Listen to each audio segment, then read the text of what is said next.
చెప్పలేదు. నాటుకోడి చికెన్, అది బాయిల్ చేసి తీసుకొచ్చి కర్రీ వండాలి. ఇది బచ్చల కూర కదా, బచ్చల కూర న్యాచురల్ అనమాట, ఏ మందులు ఏమీ వేయలేదు అనమాట. ఇది గోంగూర, ఇవి నిమ్మకాయలు.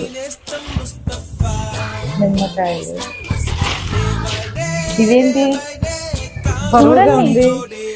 చూడండి వావ్, గవ్వలు, బెల్లపు గవ్వలు. ఇవన్నీ ఎప్పుడు చేసావు నాకు చెప్పకుండా? సర్ప్రైజ్ ఇవ్వాలి కదా, మనం తీసుకొచ్చే చిన్నదైనా సరే అది ప్రేమతో తీసుకొస్తున్నాం కాబట్టి వాళ్ళు చాలా హ్యాపీగా ఫీల్ అవుతారు.